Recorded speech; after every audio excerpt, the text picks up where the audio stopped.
지난달 무역수지 적자가 127억 달러에 달하면서 월간 기준 역대 최대를 기록했습니다. 최대 수출 품목인 반도체 수요 감소 여파로 삼성전자 영업이익이 급감한 데 이어 SK하이닉스도 10년 만에 분기 적자로 돌아섰습니다. 겨울철 한파 속에 난방비 폭탄이 현실화한 가운데 이번 달 전기료 등이 줄줄이 오를 예정이라 부담이 더욱 커질 전망입니다. 정부는 동절기 난방비로 어려움을 겪고 있는 취약층에게 오는 3월까지 최대 59만 원을 추가 지원하기로 했습니다. 고금리와 집값 하락에 청약 인기가 시들해지면서 청약 미달률이 최근 74%까지 급등한 걸로 나타났습니다. 청약 경쟁률도 지난해 1월 12.6대 1에서 올해 1월에는 0.3대 1로 크게 떨어졌습니다. 구속된 김성태 전 쌍방울그룹 회장이 북한에 추가 송금한 돈 가운데 300만 달러는 이재명 당시 경기지사의 방북 비용이라고 검찰에 진술했습니다. 검찰은 당시 이 대표가 방북을 위해 북측에 전달한 공문 등을 확보해 사실관계를 조사하고 있습니다. 양강구도가 굳어진 국민의힘 당권 주자들이 오늘 전통적인 지지 기반인 대구 경북 지역 당심 공략에 나섰습니다. 더불어민주당은 이재명 대표 수사 부당성을 부각시키며 김건희 여사 관련 의혹 등 대정부 공세를 강화하고 있습니다. 중국이 한국발 입국자만 대상으로 코로나19 검사를 실시하겠다며 우리 정부의 중국발 비자 제한 연장에 대한 추가 보복 조치에 나섰습니다. 한덕수 총리는 중국발 PCR 검사 추이가 감내할 만하다고 판단되면 조기 해제 여부를 검토하겠다고 밝혔습니다. 뉴스앤 이슈 잠시 뒤에 본격적으로 시작합니다. 시청자 여러분 안녕하십니까? 국민의힘 전당대회 후보 등록이 이제 하루 앞으로 다가왔습니다. 당권 주자들은 오늘 일제히 전통적인 지지 기반인 TK 공략에 나섭니다. 민주당은 연일 대정부 공세를 강화하고 있습니다. 국회 취재기자 연결합니다. 조성우 기자. 네, 국회입니다. 네, 먼저 국민의힘 상황부터 보겠습니다. 오늘 당권 주자들 모두 TK 지역으로 가는 겁니까? 네, 내일부터 전당대회 후보 등록이 시작되는 가운데 이른바 양강구도를 형성한 김기현, 안철수 의원이 각자 대구 일정에 나섭니다. 김기현 의원은 대구 서문시장에서 대구 출정식을 진행합니다. 수도권에서 대규모 통합 출정식을 벌인 데 이어 당세가 강한 지역에서 후보 등록 전에 마지막 새 과시에 나서려는 겁니다. 김 의원은 배구 선수 김연경, 가수 남진 씨와 함께 찍은 사진을 SNS에 올린 것을 두고 논란이 이어지고 있는 것과 관련해서도 대구에서 직접 사과 메시지를 낼 걸로 보입니다.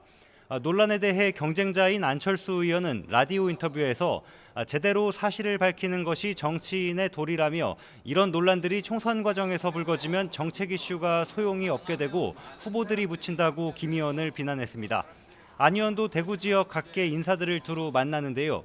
오전에는 대구 북구 을과 서구 당원협의회에서 당원들과 간담회를 했고 오후에는 천주교 대구 대교구장인 조한길 대주교와 면담하면서 지역 당심을 노립니다. 윤상현 의원은 국회에서 출판 기념회를 열고 조경태 의원은 경북 지역 당원들을 만나며 당심을 공략합니다. 네, 이어서 오늘 민주당 상황까지 정리해 주시죠.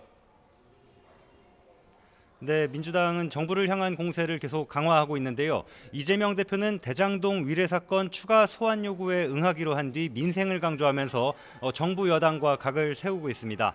난방비 폭등과 교통비, 전기 가스요금 인상 등을 거론하면서 정부 여당을 이렇게 비판했는데 들어보시죠. 정부 여당이 별다른 대책도 없이 1월 임시회 내내 민생법안 처리를 가로막았습니다. 사실상 정치 파업을 한 것입니다. 우리 국민들을 고통 속에 방치하고 한가하게 정쟁이나 일으키면서 당 차원의 대정부 공세도 강해지고 있습니다. 민주당은 김건희 여사의 주가 조작 의혹을 집중적으로 부각하기 위해서 주가 조작 의혹 진상규명 태스크포스를 띄우고 오늘 오후 첫 공개 회의를 진행합니다. 특별검사 도입 추진으로 윤석열 정부와 검찰을 압박하면서 이 대표 수사의 부당성을 주장하려는 것으로 읽힙니다. 민주당의 이런 움직임에 대해 국민의힘 주호영 원내대표는 지난 정권 때 검경이 엄청나게 수사해도 흠을 잡지 못하지 않았느냐고 지적하면서 이렇게 말했습니다. 지금 와서 무슨 특검 TF 만들어서 한다는 것은 정치적으로 이 상처 내기에 다름 아니다. 저희들은 그렇게 보고 있죠. 지난 대선 기간에 얼마나 철저하게 검증하고 수사하고 했겠습니까? 이런 가운데 민주당은 대통령실이 김 여사 추가 주가 조작 의혹을 제기한 김의겸 의원을 명예훼손 혐의로 고발한 것과 관련해서 대통령실 관계자를 무고죄로 맞고발하기로 했습니다. 지금까지 국회에서 YTN 조성호입니다.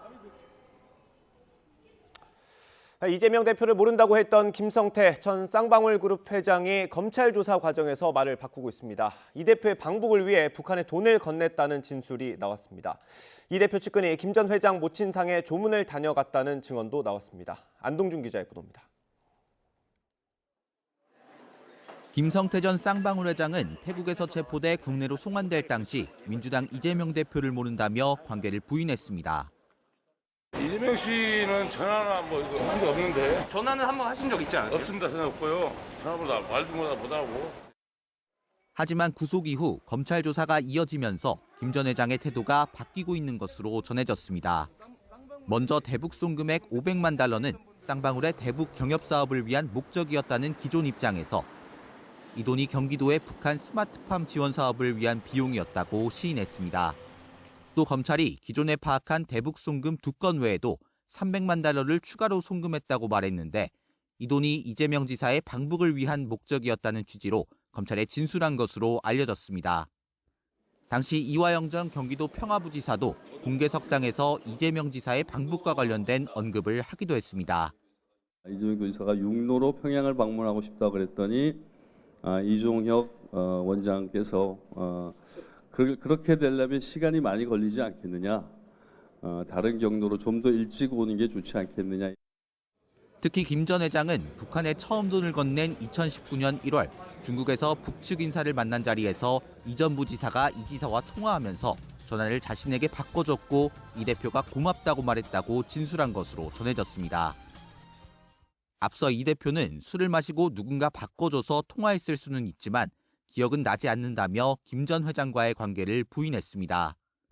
김 전 회장이 이 대표와 관련된 언급을 하기 시작한 가운데 관련 재판에서도 두 사람의 관계와 관련된 주장이 나왔습니다. 이 전 부지사의 뇌물 등의 혐의 재판에 증인으로 나온 쌍방울 전 비서실장이 김 전 회장 모친상에 이재명 당시 경기도지사 비서실장이 조문했다고 증언한 겁니다. 다만 조의금은 비서실장 명의로 냈고 이 대표가 보낸 조의금은 없었던 것으로 알려졌습니다. 검찰은 상대적으로 수사가 진척된 대북 송금 의혹을 중심으로 김 전 회장과 이 대표의 관계를 집중적으로 조사할 것으로 보입니다.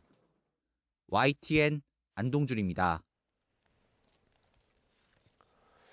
더불어민주당 이재명 대표가 경기지사로 있던 지난 2019년 말 북한을 방문하기 위해 북측에 전달한 공문 등을 검찰이 확보한 걸로 알려졌습니다.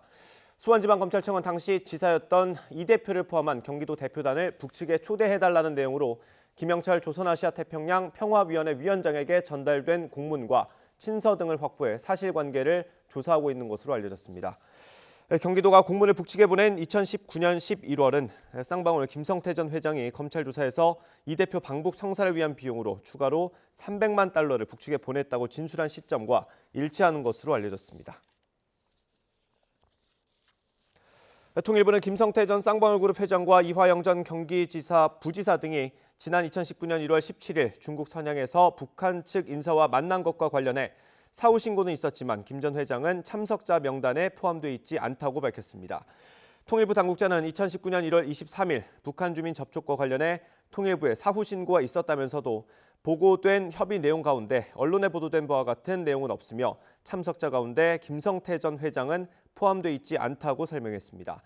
또 경기도와 쌍방울 측이 각각 통일부에 사후 신고를 했지만 두 군데 모두 김성태 전 회장에 관한 내용은 없었다고 덧붙였습니다.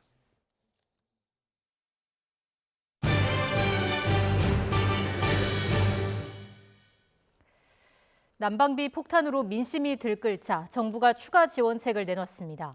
차상위 계층까지 난방비 59만 2천 원을 지원하기로 한 것입니다. 자세한 내용 취재기자 연결해서 알아보겠습니다. 이형원 기자. 네, 경제부입니다. 네, 난방비 추가 지원 대책 어떤 내용입니까? 모든 기초생활수급자는 물론 차상위 계층에도 난방비를 지원합니다. 차상위 계층은 기초수급자보다는 형편이 조금 낮지만 기준 중위소득 50% 이하인 가구를 말합니다.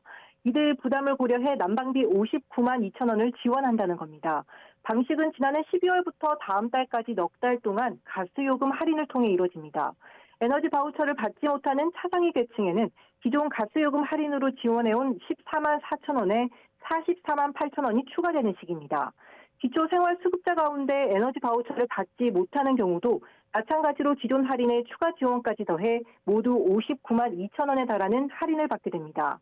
지난해 기준 기초생활수급자는 169만 9천 가구, 차상위 계층은 31만 9천 가구입니다. 이들 가운데 도시가스를 쓰는 가구가 83%에 달하는 만큼 최대 168만 7천 가구가 이번 난방비 지원 혜택을 볼 것으로 추산됩니다. 네, 앞서 정부가 취약계층 지원책을 내놨었는데 이번에 추가 지원이 이루어지게 된 배경은 뭔가요? 네, 정부는 지난달 취약계층 에너지 바우처 지원 금액과 가스요금 할인폭을 2배로 확대한다고 발표했었는데요. 기초수급자 가운데 에너지 바우처를 받지 않는 경우가 많고 잠재적 빈곤층이라 볼 수 있는 차상위 계층 등 서민 지원이 부족하다는 지적이 나온 겁니다. 이에 대통령실이 나서 중산층과 서민 난방비 부담을 줄이는 방안을 적극적으로 검토하라고 지시하자 우선 차상위 계층까지 난방비 지원을 늘리기로 한 겁니다. 중산층에 대한 지원은 앞으로 검토한다고 했지만 천문학적인 예산이 쓰일 수밖에 없는 만큼 추경 불가 입장을 고수하고 있는 정부 고민이 깊어질 전망입니다. 지금까지 경제부에서 전해드렸습니다. 요즘 물가가 줄줄이 오르면서 살림하기가 쉽지 않습니다. 일부 과자를 비롯한 간식은 물론이고 채소값까지 다 오르면서 장보기도 만만치 않을 것으로 보입니다. 현장에 취재기자 나가 있습니다. 이준엽 기자. 네, 서울 응암동에 있는 대형마트에 나와 있습니다. 네, 먼저 과자값 얼마나 올랐습니까? 네, 제가 오늘 가격이 오른 제품들을 이렇게 카트에 한번 담아 봤는데요. 지난해 판매량이 5손가락 안에 들었던 이 꼬칼콘, 원래 제일 작은 것 기준으로 소비자가가 1,500원이었는데 200원 올라서 1,700원이 됐습니다. 그리고 마찬가지로 똑같이 1,500원이었던 빼빼로가 1,700원이 됐는데요. 이렇게 일반 과자들뿐만 아니라 상자에 들었던 과자들도 가격이 올랐습니다. 지난해 판매량 역시 12위를 차지했던 몽쉘, 그리고 지난해 19위를 차지했던 마가레트, 모두 인기 제품이지만 가격이 올랐습니다. 각각 3,000원이었는데 10%씩 올라서 3,300원이 됐습니다. 이렇게 오른 것은 과자값뿐만이 아닌데요. 과자뿐만 아니라 아이스크림, 그리고 사탕, 껌 등도 모두 판매값이 인상되었습니다. 제과회사는 제조 비용이 다 올라서 이렇게 값을 다 올릴 수밖에 없었다고 설명합니다. 원재료와 포장재 값뿐만 아니라 인건비, 물류비, 전기, 가스요금 등이 한 번에 다 올랐다는 건데요. 한 주부는 육아하면서 차려 먹기가 쉽지 않아 과자로 요기를 하는 일이 잦은데 값이 뛰어 고르기 쉽지 않다면서 안타까워했습니다. 직접 들어보시겠습니다. 차려 먹거나 하기가 힘들어가지고 과자나 뭐 이런 스낵류를 많이 먹는데 이제 좀 마트를 돌아다니다 보면은 보통 최소 금액이 거의 뭐 2, 3천 원 이상이 되니까 약간 부담도 되고. 간식만 올랐을까요? 올겨울 이어진 한파에 생산량이 급감한 채소 역시 가격이 급등하고 있습니다. 농수산식품유통공사에서 낸 통계를 보면 당근 도매가가 지난해 비슷한 시기보다 2배 넘게 뛰었습니다. 이런 마트 소매가에도 영향을 줘서 당근이 50% 이상 비싸졌는데요. 이 밖에 시설 채소인 오이와 애호박 등이 당분간 높은 가격을 유지할 전망입니다. 이처럼 간식과 채소값까지 그야말로 안 오르는 게 없어서 소비자 지갑은 날이 갈수록 얇아지고 있습니다. 지금까지 서울 응암동에 있는 대형 마트에서 YTN 이준엽입니다. 서울 중형택시 기본요금이 오늘 새벽 4시부터 4,800원으로 올랐습니다. 기본 거리는 기존 2km에서 1.6km로 줄어들었습니다. 또한 거리당 요금은 기존 132m당 100원에서 131m당 100원으로, 시간 요금은 31초당 100원에서 30초당 100원으로 각각 조정됐습니다. 이에 따라 지난해 12월부터 적용된 심야 할증 확대와 맞물려 시민이 체감하는 부담은 더욱 커질 것으로 보입니다. 빌라와 오피스텔을 1,100여 채 소유해 이른바 빌라왕으로 불린 임대사업자 김모 씨가 숨지면서 돈을 돌려받지 못했던 세입자 가운데 239명이 보증금을 반환받았습니다. 주택도시보증공사 허그는 지난달 30일 기준 대위변제 현황 자료를 공개하면서 이같이 밝혔습니다. 지난해 12월 말 139명에서 한 달 사이 100명이 늘었습니다. 대위변제란 돈을 돌려주거나 갚아야 할 사람이 채무를 이행하지 않을 때 허그 같은 보증기관이 대신 갚아준 뒤 나중에 채무자에게 구상권을 청구하는 방식입니다. 지난달 무역수지가 126억 9천만 달러 적자를 기록하며 11개월 연속 적자를 이어갔습니다. 월간 기준으로 최대 적자 폭인데 특히 반도체 수출 부진이 컸습니다. 취재기자 연결합니다. 김지선 기자. 네, 경제부입니다. 네, 지난달에도 무역 적자를 기록했다고요? 네, 수출이 큰 폭으로 줄면서 또다시 무역 적자를 기록했습니다. 산업통상자원부가 발표한 지난달 수출입 동향을 보면 수출은 462억 7천만 달러, 수입은 589억 6천만 달러로 집계됐습니다. 이에 따라 무역 수지는 126억 9천만 달러, 역대 최고의 규모를 기록하며 11개월 연속 적자를 이어갔습니다. 수출이 전년 대비 16.6% 감소했는데 특히 반도체 수출이 크게 줄었습니다. 경기 둔화와 메모리 반도체 가격 하락의 여파로 전년 대비 48억 달러, 44.5% 급감하며 전체 수출 감소분의 52%를 차지했습니다. 반도체 업황 부진은 개별 기업 실적으로도 나타나고 있습니다. SK하이닉스는 지난해 4분기에 1조 7천억 원의 영업 손실을 기록하며 10년 만에 첫 분기 적자를 냈습니다. 지난달 수입에서는 원유와 가스, 석탄 등 3대 에너지 수입이 158억 달러로 집계돼 총 수입액의 27%를 차지했습니다. 산업부는 동절기 에너지 수급을 위해 가스와 석탄 수입 규모가 커졌다고 설명했습니다. 이창양 산업부 장관은 고금리와 고물가 속에 글로벌 경기가 둔화하며 수출이 감소해 무역 적자가 확대됐다며 현 상황을 매우 엄중하게 인식하고 대응해 나갈 계획이라고 밝혔습니다. 지금까지 경제부에서 전해드렸습니다. 정부가 사상 최대 수준의 적자를 기록한 무역 수지가 시차를 두고 점차 개선될 것으로 전망했습니다. 추경호 부총리 겸 기획재정부 장관은 오늘 아침 서울 양재동 AT센터에서 재정경제금융관 간담회를 열고 이같이 밝혔습니다. 주 부총리는 1월 무역 적자는 동절기 에너지 수입 증가 등 계절적 요인이 크게 작용한 가운데 반도체 수출 단가 급락, 코로나19로 인한 중국 경제활동 차질 등 요인이 수지 악화를 가중했다고 지적했습니다. 계절적으로 무역 수지가 가장 나쁜 달이 1월인데다 반도체와 중국 변수 등 악재가 겹쳤다고 분석했습니다. 고금리와 집값 하락에 청약 인기가 시들해지면서 청약 미달률이 최근 급등한 것으로 나타났습니다. 부동산 정보업체 직방이 한국부동산원 자료를 분석한 결과 전국 1순위 청약 미달률은 작년 11월 28.6%에서 12월 54.7%, 올해 1월 73.8%로 올랐습니다. 작년 1월 12.6대 1이었지만 올해 1월에는 0.3대 1로 바뀌었습니다. 지난달 청약을 진행한 주요 단지를 보면 충남 서산시 해미면 서산 해미 이하 에듀타운은 1순위 청약 미달률 98.8%를 기록했습니다. 미국 중앙은행인 연방준비제도가 오늘 올해 첫 공개시장위원회를 열고 금리를 결정합니다. 전문가들은 우리 시각으로 내일 새벽에 끝날 연준회의에서 0.25%포인트 금리 인상을 단행해 기준금리 상단을 4.75%까지 높일 것으로 전망하고 있습니다. 연준은 지난해 인플레이션을 잡기 위해 7차례 연속 가파른 금리 인상을 이어가며 기준금리를 4.25에서 4.5%까지 높였습니다. 코로나19 신규 확진자는 2만 명대 초반으로 전반적으로 감소세를 보이고 있습니다. 국내에서는 오미크론의 하위 변이인 BN1 검출률이 50%를 넘겨 BA5 변이를 밀어내고 새로운 우세종이 됐습니다. 취재기자 연결합니다. 최명신 기자. 네, 최명신입니다. 네, 확진 규모가 어제와 비슷한데 감소 추세는 이어지고 있는 거죠? 네, 오늘 신규 환자는 어제와 비슷해 2만 명 정도입니다. 일주일 전과 크게 차이가 없는데요. 2주 전보다는 16,000명 이상 줄어 전반적인 감소세를 유지했습니다.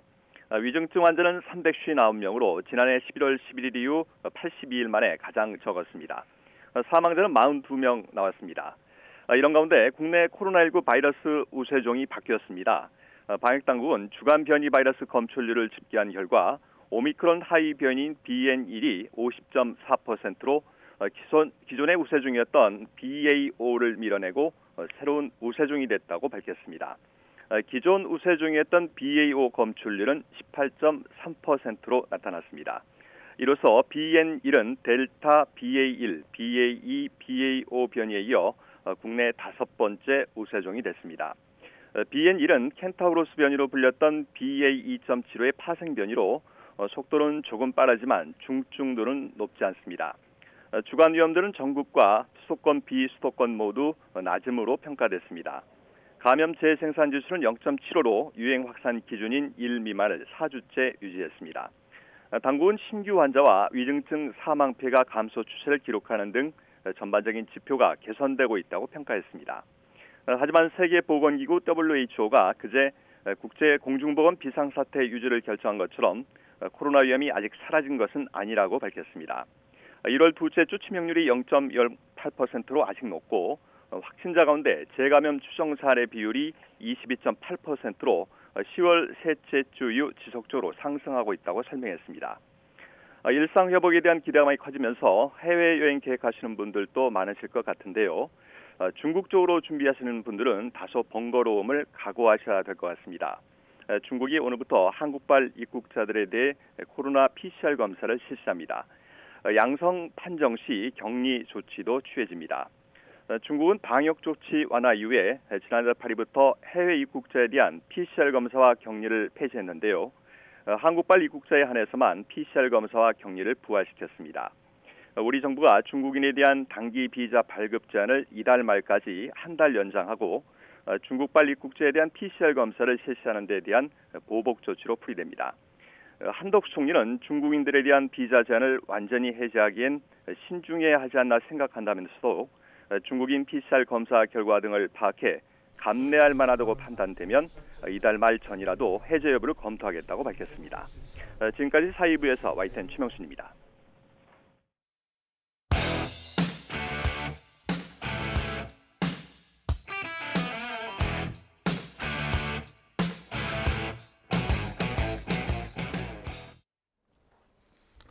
오늘의 정치권 이슈 짚어보겠습니다. 장성철 공론센터 소장, 복기왕 전 청와대 정무비서관 두 분 나오셨습니다. 어서 오십시오. 안녕하십니까. 김성태 전 쌍방울그룹 회장이 검찰 조사 과정에서 좀 말을 바꾸고 있습니다. 번복하고 있는데 주요 골자는 이거예요. 경기도의 대북 사업비를 내가 대신 냈고 이재명 대표, 그러니까 당시 지사의 방북을 위해서 북에 돈을 줬다. 그 총 해서 800만 달러 정도 된다는 건데 이렇게 진술이 바뀌는 거 어떻게 보셨습니까? 그러니까 2019년도에 4월달 경에 북한의 리호남 공작원을 만나가지고 김성태 씨가 얘기했다라는 거죠. 이재명 당시 경기도지사가 방북을 원한다. 그랬더니 그 공작원이 그럼 돈 내놔라. 왜? 아니 뭐 벤츠랑 뭐 여러 가지 준비해야 되니까 돈 내놔라. 이렇게 된 거거든요. 그런 것과 관련해서 이화영 당시 평화부지사는 다음번 대통령은 이재명 경기도지사가 될 거야. 이런 식의 얘기도 했다고 해요. 보도에 의하면. 네. 당시 2019년도에는요. 이재명 경기도지사가 되게 조급할 때였어요. 왜냐하면 2018년도에 평양에서 남북 정상회담이 있었잖아요. 네. 그때 박원순 서울시장 그리고 최문순 강원도지사는 대통령과 동행을 해가지고 방북을 했었거든요. 네. 근데 당시 경기도지사는 그때 방북단에 끼질 못했어요. 그래서 대선 출마를 하고 싶어 했던 이재명 당시 경기도지사는 방북 성과를 뭔가 내야 된다라는 조급함이 있지 않았을까.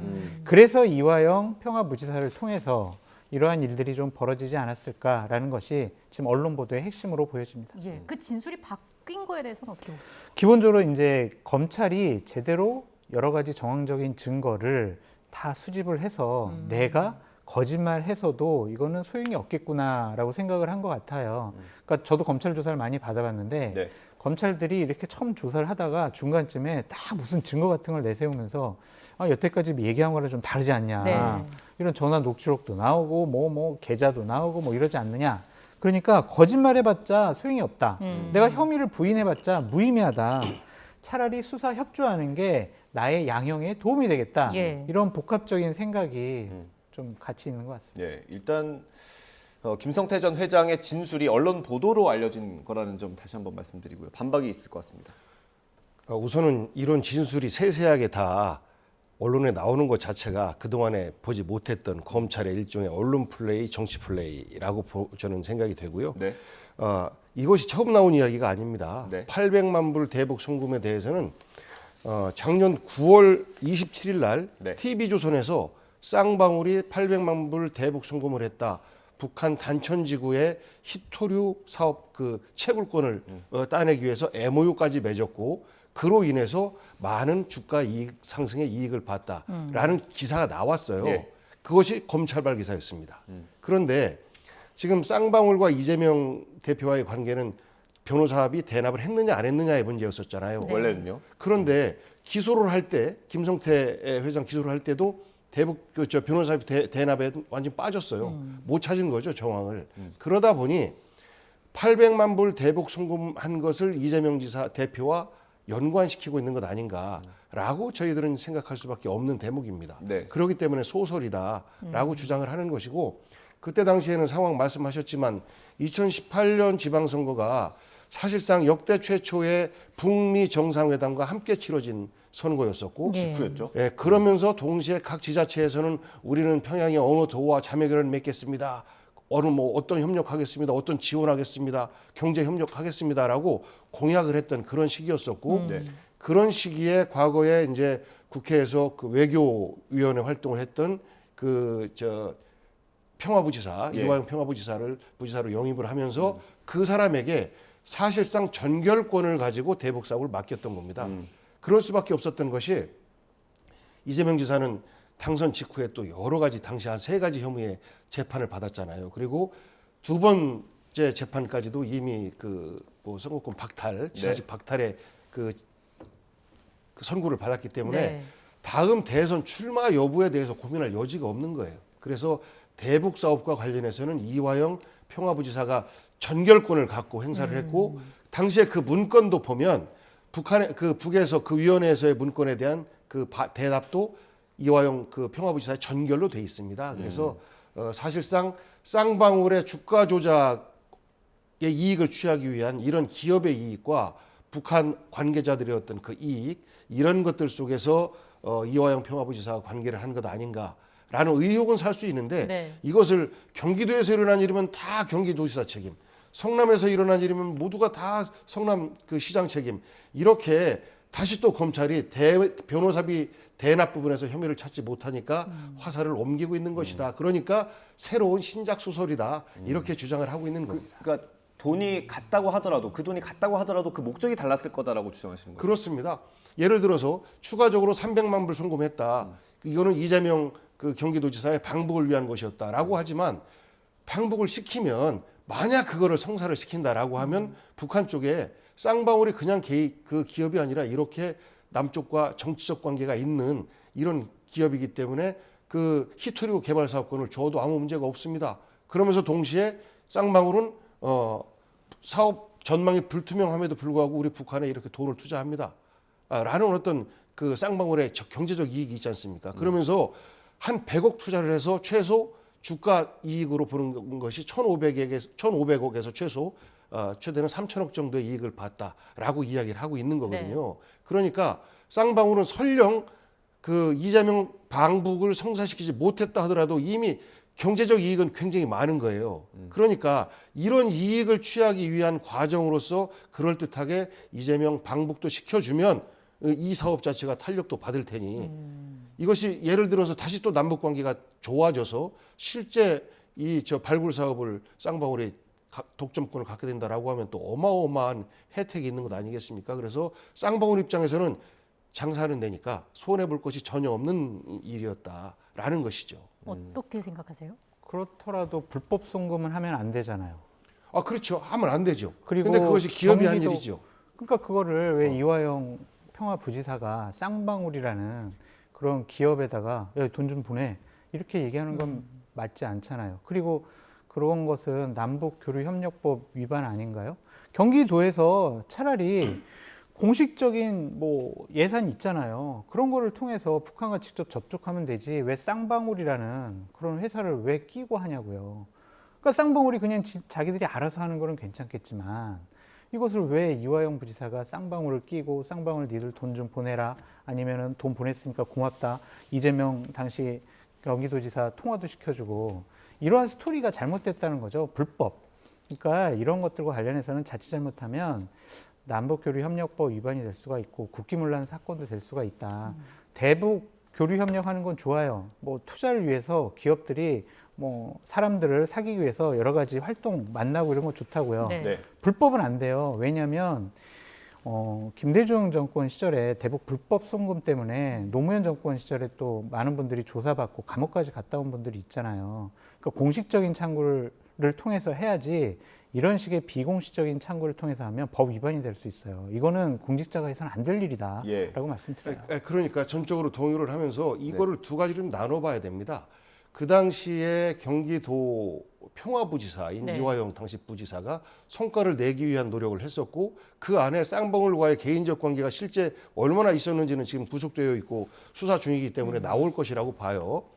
그리고 쌍방울은 이 틈을 타서 경제적 이익을 취하고 자기 회사의 위상을 높이기 위한 이런 활동을 했던 것이고, 이것이 이제 맞아떨어진 거죠. 그런데 여기에 대북 송금을 해라라고 이화영 지사가 지시한다고 해서 뭐 송금하겠습니까? 그렇지 않은 것이죠. 그리고 이재명 지사가 대북 송금을 해라, 나 좀 갈 수 있게, 이렇게 지시를 했겠습니까? 저는 뭐 만무하다라고 생각하고요. 그러니까 이것이 마치 경기도에서 이재명 지사의 지시에 의해서 방북 송금이 된 것처럼 현재 이렇게 이미지가 왜곡되고 있는 것, 이런 것이 좀 문제다. 그렇기 때문에 소설이다라는 주장을 하고 있어요. 떨어뜨려 놓고 봐야 됩니다. 그리고 말씀하신 것처럼 불법적 송금 안 되는 것이죠. 그러니까 이런 기업들이 이윤을 취하기 위한 불법적 활동들, 행위들, 이런 것들은 잘못된 건데, 만약에 우리가 남북관계가 이렇게 파탄 지경으로 가지 않고 계속 승승장구해서 지금 열려졌다라고 하면, 그때 그 불법 송금에 대해서 과연 지금 이 시점에서 어떻게 볼까? 그러니까 범죄, 그 당시에는 범죄였으나 지금 보니까 범죄가 아니었었고 오히려 긍정적으로 작용했기 때문에 그래, 모험이었지만 잘했어, 이런 평가를 받을 수도 있다. 기업인들이 그런 결단을 내리는 거예요. 그리고 쌍방울 그 회장의 어떤 이력을 이렇게 보니까 그럴 수 있는 성향을 가진 사람이기도 하고, 그래서 이거는 이재명 지사와 떨어뜨려 놔야 되는데, 이거를 묘하게 TV조선에서 작년 9월을 단독 보도, 검찰발 어떤 그 보도로 단독 보도 해놓고 지금 와서 변호사비에 대한 근거를 못 찾으니까 이 부분에 대한 일부분을 마치 이재명의 지시에 의해서 이재명 방북을 만들기 위한 이런 새로운 북풍처럼 이렇게 만들고 있는 것이 저는 좀 아쉽다. 그렇기 때문에 검찰 수사에 대한 의구심을 계속해서 받게 되는 건 아닌가 싶습니다. 이제 막 김성태 씨가 진술하기 시작했기 때문에 검찰에서 앞으로 이재명 경기도지사의 지시였는지, 아니면 이재명 경기도지사가 당시에 이화영 평화부지사로부터 보고를 받아서 인지하고 있었는지, 이런 것들은 다 앞으로 수사를 통해서 우리가 밝혀져야 될 사항이다라고 보여지는데, 자꾸 이화영 평화부지사가 정결권을 갖고 일을 진행했으니까 이재명 경기도지사와는 좀 구분해서 생각해야 된다라는 것도 무책임한 것 같아요. 이화영 부지사 누가 임명했어요? 그리고 그 정결권을 누가 줬냐고요? 이재명 지사가 줬잖아요. 근데 그걸 구별해서 생각하기가 어렵죠. 대장동 사건도 마찬가지예요. 정진상 정책비서관 누가 임명했냐고요? 그러면 대장동 일당하고 유동규 씨가 정진상 비서관 믿고 그 사업들을 진행했겠어요? 결국에는 모든 계획대로 그 계획서의 사인을 다 이재명 성남시장이 다 했잖아요.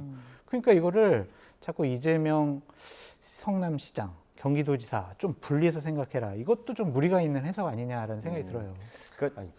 그렇게 말씀을 하시면 대한민국 안에서 일어난 모든 공적 부조리나 이런 부분들은 다 대통령 책임이에요.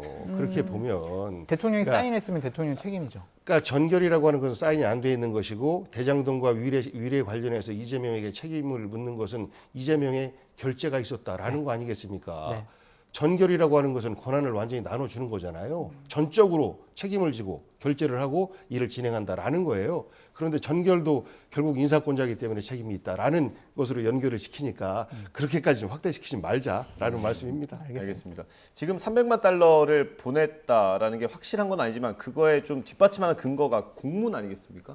그 경기도가 북한에 보냈다는 공문, 우리를 초청해달라는 그 공문인데 말씀하신 거에 따르면 그게 이재명 지사가 승인을 했지만 이화영 평화부지사가 부지사가 주도로 했을 수 있다라는 말씀이신 거죠? 승인을 했지만이라는 말씀도 제가 안 드렸고 그 사업에 대해서는 공문이 갔으면 경기도지사의 사인이 있었겠죠. 아닙니다. 공문 수령하는 것도 결국은 전적으로 그 당시에 문서가 있어요. 공문이 네. 전결로 돼 있습니다. 경기도지사 이는 뭐 모든 공문에 다 찍히지만 이것이 과장 전결, 국장 전결, 또 부지사 전결이 있잖아요. 이것은 결국은 이제 이화영 당시 평화부지사 전결 사인이 들어가 있어요. 그래서 이것이 이화영 평화부지사가 사적 욕심과 공적 욕심 속에서 혼동을 했을 가능성에 대해서도 현재는 그 배제를 못 하고 있는데 지금은 뭐 자칫 어느 한 사람에게 뭐 죄를 돌리는 것 같은 이런 느낌이 들까 봐서 제가 그런 말씀을 못 드리겠는데 어쨌든지 간에 이것을 통해서 경제적 이익을 많이 본 당사자는 쌍방울이다. 네. 이로 인한 주가 그 상승 효과가 최소 아까 말씀드렸던 것처럼 1,500억에서 3,000억 정도의 이익을 봤다라는 것이 언론을 통해서 확인된 바입니다. 그 경제적 이익을 보장해 주는데 일정한 역할을 한 경기도 그리고 이화영 평화부지사의 책임도 자유로울 수 없다라는 좀 생각이 들고 그 사람들은 경제적 이익을 얻었지만 만약에 방북이 성사가 됐다면 이재명 당시 경기도지사는 정치적인 이득을 어마어마하게 얻었을 거예요. 그렇기 때문에 이 부분을 그냥 돈 문제 이것으로 치환하는 것은 조금 무리가 있어 보여요. 어쨌든 지금 상황에선 또 생각해보면 이화영 전 부지사의 진술도 굉장히 중요할 것 같은데요. 중요하겠죠. 지금 구속 상태 아니겠어요? 예. 그러니까 여러 가지 좀 쌍방울 법화 이용 문제 때문에 상당히 곤혹스러워하는 것 같아요. 그래서 이화영 부지사가 만약에 맞습니다. 제가 당시 이재명 도지사한테 다 보고하고 다 허락받고 그렇게 일을 다 진행한 겁니다. 네. 그렇게 만약 진술을 한다면 이재명 지사로서는 상당히 곤혹스러울 수밖에 없죠. 정말 이거는 자칫 잘못하면 아까 말씀드렸지만 국기문란 사건이 될 수밖에 없어요. 예. 그래서 사법적인 위험도가 어찌 보면 이게 상당히 커 보인다라고 말씀드려요. 왜냐하면 핵심 당사자인 김성태 씨가 지금 입을 열기 시작을 했거든요. 네. 대장동 사건 같은 경우는 핵심 키맨이 김만배 씨인데 네. 김만배 씨 아직 입을 꾹 다물고 있단 말이에요. 예. 근데 이게 사건이 좀 달라요.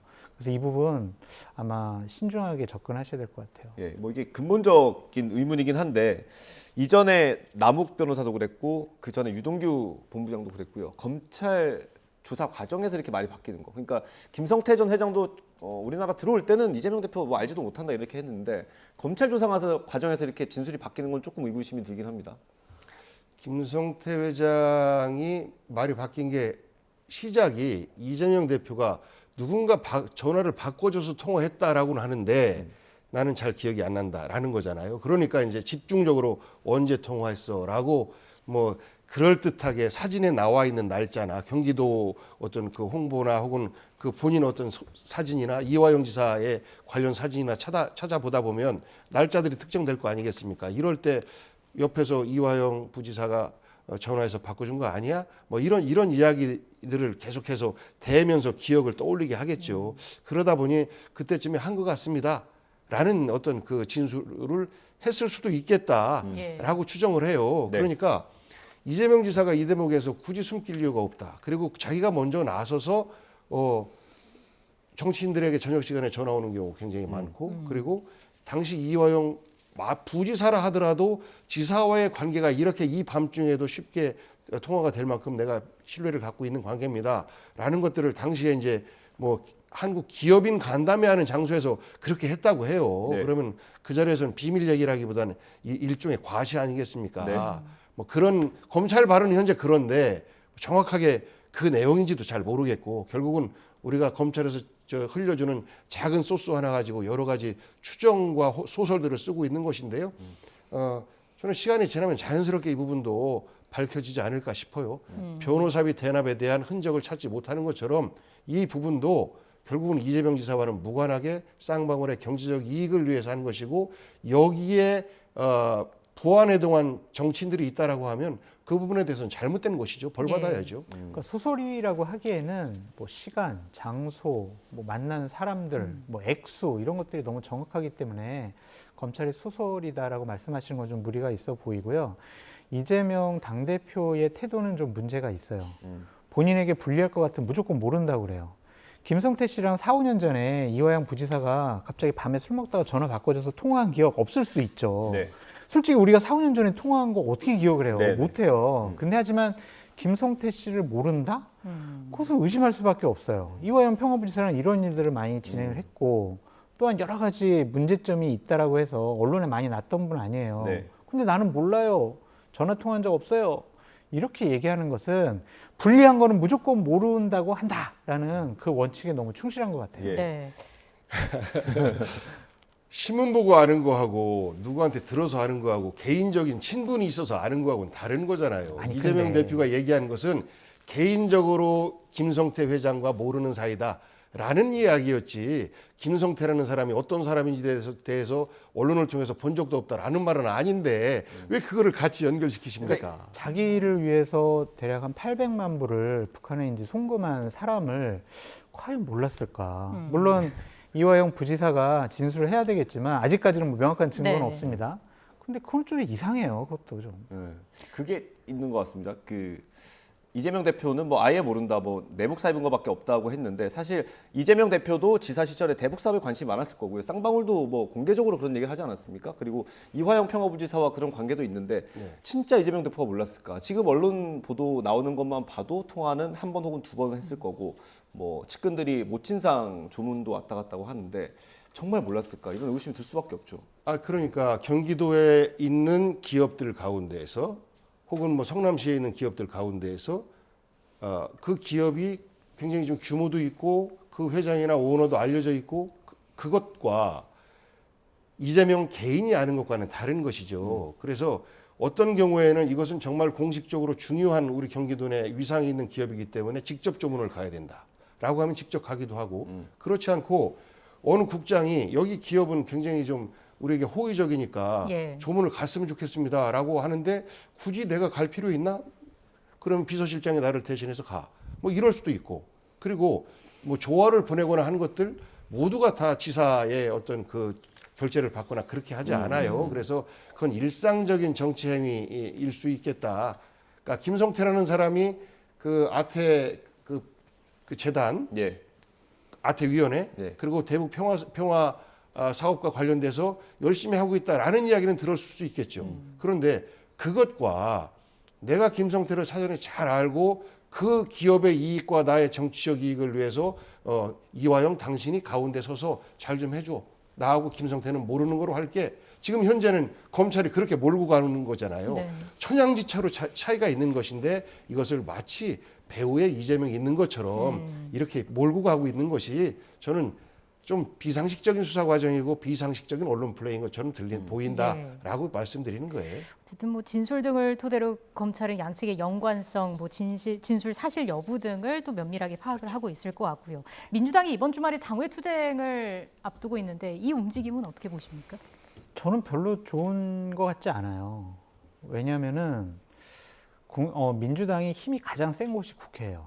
의원이 많잖아요. 네. 그러면 국회에서 주도권을 갖고 여러 가지 활동을 할 수가 있는데 네. 거리로 나간다라는 것은 좀 억울해요라는 거를 지지층 모아놓고 좀 고자질하려고 하는 것이 아니냐라는 좀 생각이 들어요.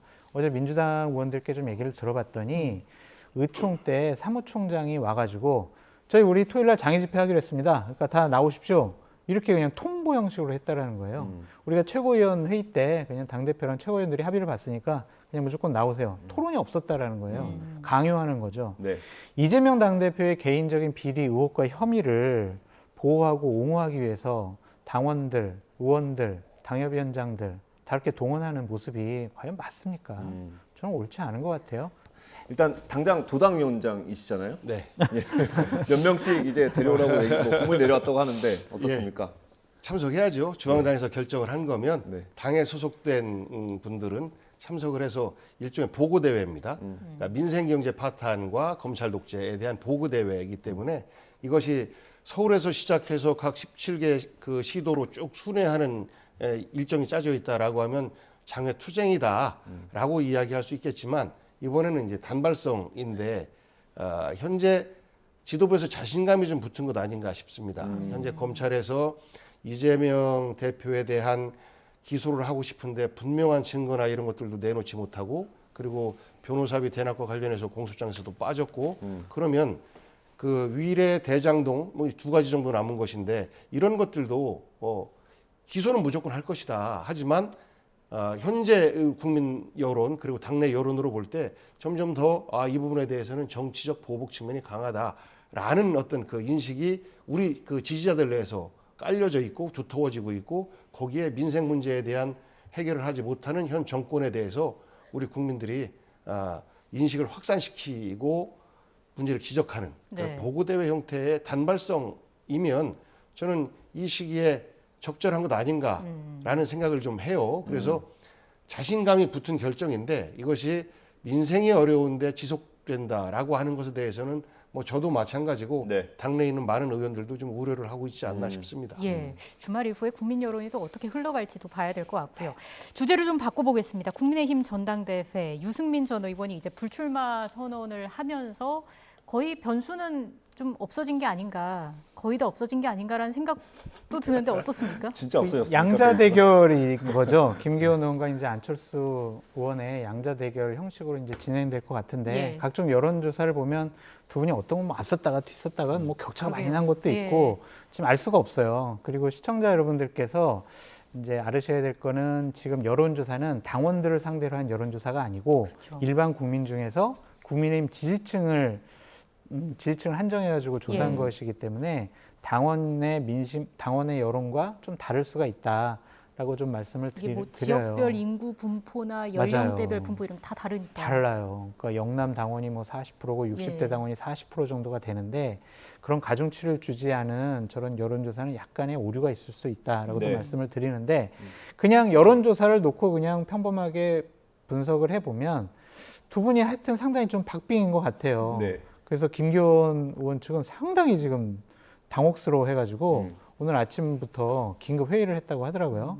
그래서 이 난국을 어떻게 돌파할 것이냐 그런 것을 논의를 해봤는데 네. 양자 대결 구도에 약간 좀 변수가 있을 것 같아요. 그러니까 지금 유승민, 이준석 전 대표 이렇게 출마를 안 하거나 못 하잖아요. 네. 그분들을 지지를 하는 당원들의 성향이 있단 말이에요. 예.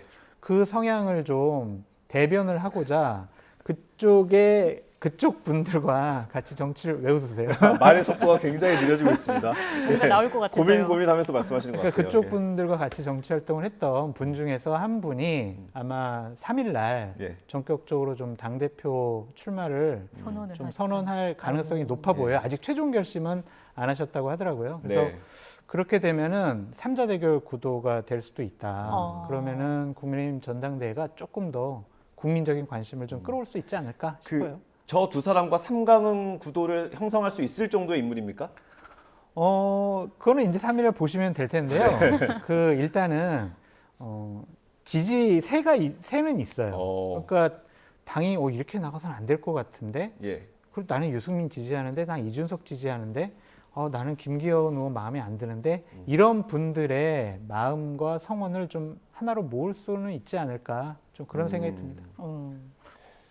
아무리 물어보셔도 궁금해지네요. 이름은 얘기하기 사실 어려워요. 저희가 이 방송 들어가기 전부터 소장님께 이 얘기를 네. 듣고 계속해서 추궁을 했는데 아니 이럴 수가 있어서 그래요. 네. 왜냐면은 내일 밤이라도 내가 생각해 보니까 돈도 너무 많이 들어가고 내가 나가봤자 자칫 잘못하면 컷오프도 될 수 있고 이게 나가는 게 뭐 상당히 좀 무리가 있겠다 싶어서 전격적으로 또 안 나갈 수 있잖아요. 그렇죠. 지금까지는 나가겠다고 하는데 예. 그래서 죄송해요. 아무튼 저희 취재는 실패했습니다. 비서관님 이 양자구도 어떻게 보세요? 새로운 분이 나와서 좀 흥행을 시켜줬으면 하는 바람도 일정 정도 마음속에 숨겨져 있지 않나 싶어요. 저도 굉장히 실망스럽고 유승민 의원은 사실상 룰을 통해서 주저앉힌 거 아닙니까? 국민의힘이 꼴대를 옮긴 거죠. 네. 그 다음에 나경원 의원의 경우에는 실제 폭력적으로 너는 출정하지 마. 조인트 깐 거예요. 이런 표현을 써도 될지 모르겠지만 압력이 가해졌어요. 압력을 가한 겁니다. 그래서 답을 정해놨어요. 김기현으로.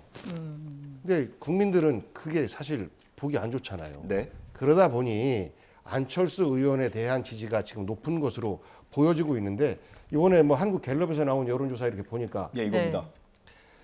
이 표본이 410명? 네. 예. 이게 객관적일 수 있을까요? 이게 그러니까 우선 표본 자체가 충분하지 않고 네. 한편으로 보면 안철수 의원을 띄워서 흥행을 좀 성공시키고 싶은 이런 욕심이 내부에 일정 정도 있는 것 아닌가라는 생각도 들어요. 그런데 제가 그전에도 말씀드렸던 것처럼 실제 투표에 참가하는 층들은 30% 내외 정도가 될 것으로 예측이 되는데 예. 그분들은 지역위원장들의 어떤 그 관계에 의해서 우리 위원장은 우리 의원은 누구랑 가까우니까 어떻게 어느 쪽으로 가야 돼라고 어떤 결정을 내릴 것이고 실제 한 산에 호랑이 두 마리가 있을 수 없는 거 아니겠습니까? 네. 윤석열 대통령이 있는데 윤석열 대통령과 좌웅을 겨뤘던 그러면서 양보를 했던 사람이 당대표로 바로 들어선다? 아직도 집권 4년이 남았는데 네. 다음 총선에서 윤석열 대통령이 지분을 행사하지 못한다 당에서 이런 것들은 사실상 그런 뭐 당내에서 탄핵당하는 거나 마찬가지입니다. 그렇기 때문에 용납이 안 되는 거예요. 그래서 장제원 의원까지도 다시 나서서 관리형 대표가 필요합니다라고 주장하는 것이고 이번에 선거에 참여하는 사람들은 윤석열 대통령을 중심으로 한 국민의힘의 관리형 대표 이 사람을 뽑는 선거다라고 네. 이미 인식을 하고 있어서 이 조사와는 매우 다른 결론이 날 것이다라고 뭐 예상합니다. 예, 그러니까 일반 국민 같은 경우에는 국민의힘을 지지하더라도 김기현 의원보다는 안철수 의원 이름을 많이 들어봤고 또 대권 출마도 했으니까 큰 인물이네라고 생각을 할 거예요. 그래서 저런 여론조사 결과 나왔다고 보여지고 복귀왕 비서관님 말씀하신 것처럼 당원들 상대로 하면은 상당히 좀 많이 달라질 거는 같아요. 예, 일단 좀 봐야겠습니다. 앞서 장제원 의원 말씀을 해주셨는데 관련된 녹취가 있습니다. 김성은 의원 그 의정 보고회에 참석해서 한 발언인데요. 잠깐 듣고 오시죠. 이제 겨우 첫 번째 정권 교체라는 첫 번째 산을 넘었습니다. 두 번째 산이 뭡니까? 전당대회를 통해서 우리 당을 안정화시키고 우리 대통령과 일체화된 당대표를 뽑아서 우리 당을 완벽하게 윤석열과 함께 갈 수 있는 그런 정당을 만들어가 생각하는데 여러분 어떻게 생각하십니까? 그런 분이 오늘 여기 온 것 같은데 여러분 오늘 여기 온 것 같은데 누구세요?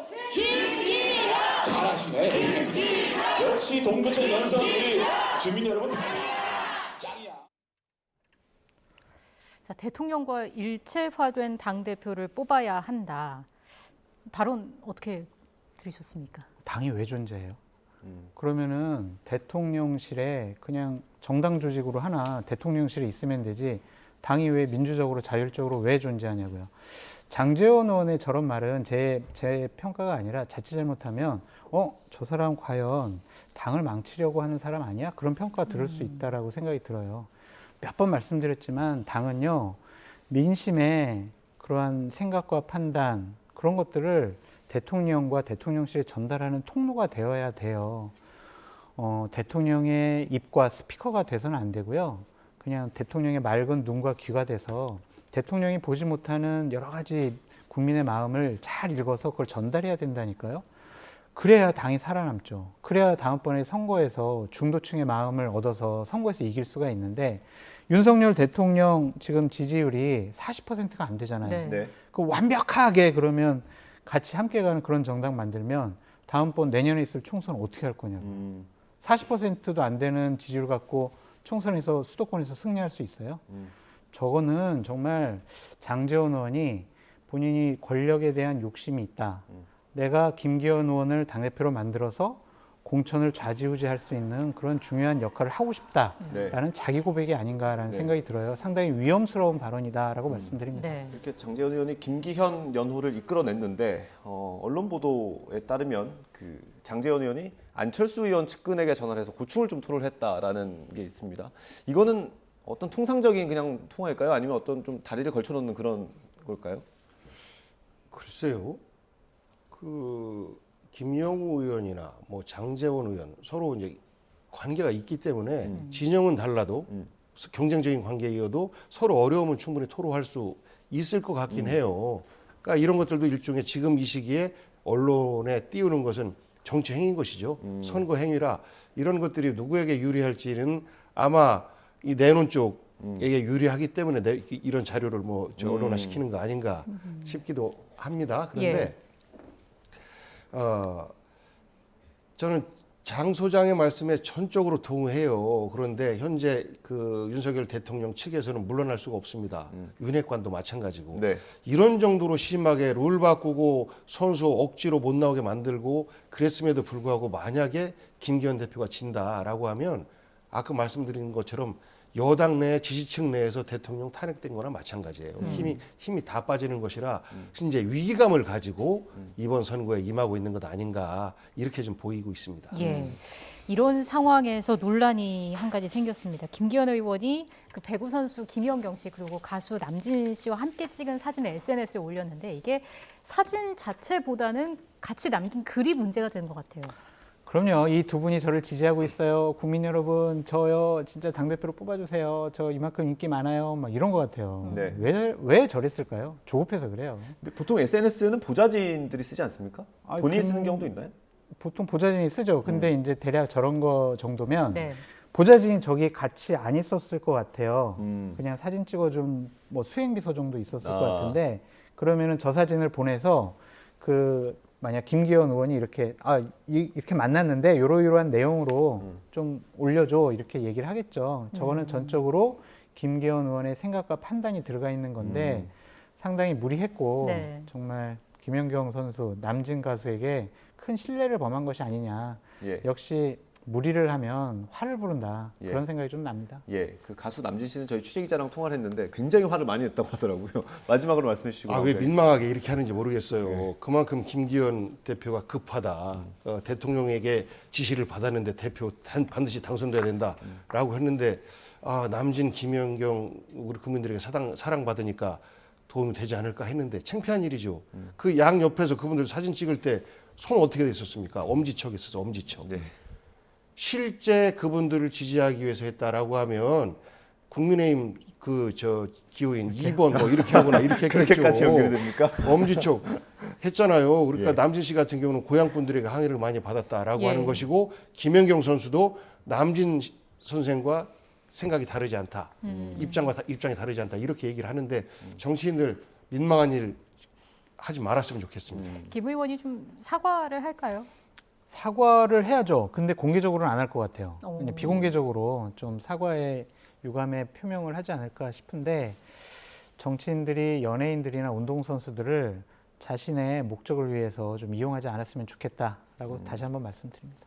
알겠습니다. 할 수는 있는데 거짓말을 하면 안 되지. 사실 본인 지지를 위해서 그분들이 오신 게 아니고 자기가 그분들이 있는 자리에 가서 꽃다발이 어디서 났는지도 모르겠습니다만 자기가 꽃다발 들고 사진 찍고 나서 자기를 지지한다라고 하는 것은 거짓말이기 때문에 문제가 되는 겁니다. 곤혹스러우니까 그만하시죠. 마무리하겠습니다. 장성철 공론센터 소장 그리고 복기왕 전 청와대 정무비서관과 함께했습니다. 고맙습니다. 고맙습니다.